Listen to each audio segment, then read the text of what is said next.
Parte 5 del Story Time. Llego a Maryland a vivir con mi hermana y mi estadía en Maryland fue agridulce. Por un momento me sentía súper bien de estar con mi hermana, pues yo sentía que alguien me estaba cuidando.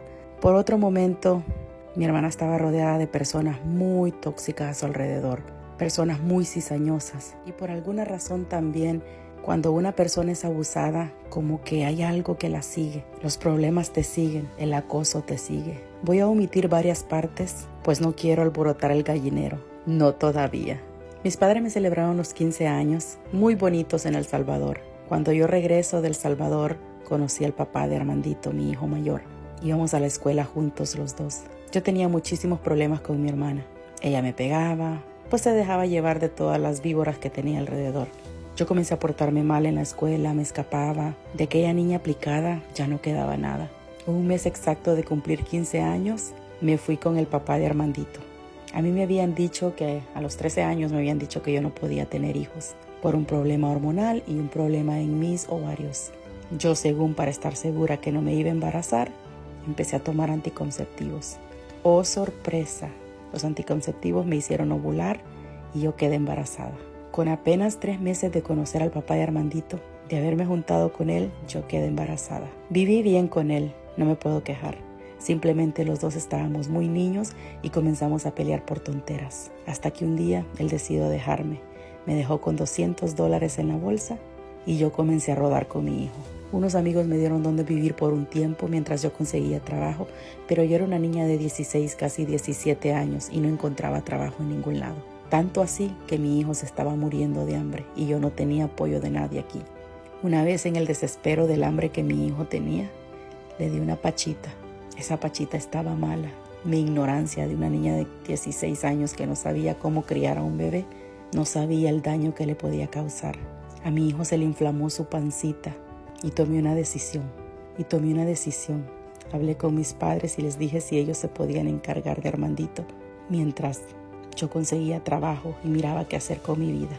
Les mandé a Armandito, ellos pagaron por el vuelo, casi muriéndose. Casi mato a mi hijo por una negligencia mía. Ellos agarraron a Armandito como si fuese de ellos. Yo me quedé aquí luchando a ver qué hacía por mi vida. Pero entre haber entregado a mi hijo, la culpa no me dejaba. El haberme quedado sin marido, el no haber terminado la escuela, en venir arrastrando tantos traumas, el no tener apoyo de nadie aquí, comencé a caer en vicios. Me junté con amistades que no debía. Comencé a tomar, a salir, a drogarme. Probé marihuana, no me gustó. Empecé a usar cocaína y llegué a inyectarme 2 veces heroína. En todo mi camino es de lo único que me voy a avergonzar. El vicio de la cocaína estaba acabándome. Un día, desesperada, no aguantaba más la culpa de estar lejos de mi hijo.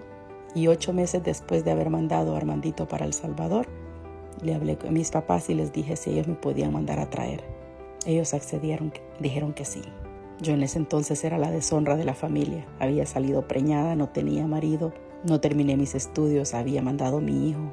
Y esto que no sabían, que yo era una drogadicta. Llegué a El Salvador y lo primero que hice fue abrazar a mi criatura.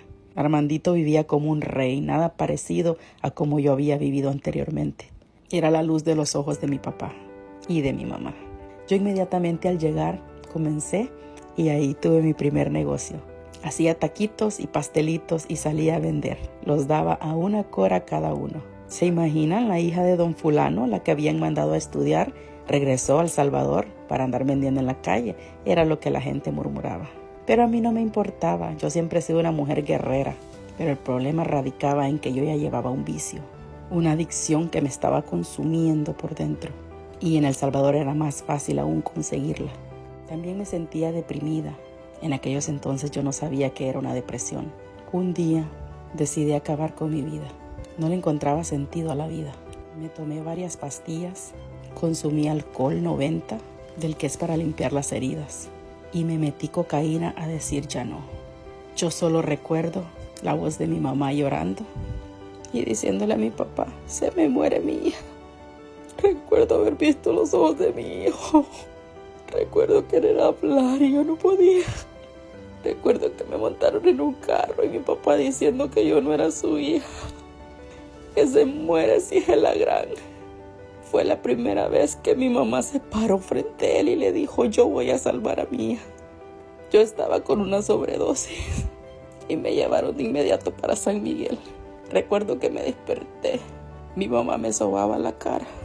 Yo estaba en un internado donde el doctor Albayero, ahí me llevaron, un hospital psiquiatra. Ahí me salvaron la vida. Nos vemos en la parte 6.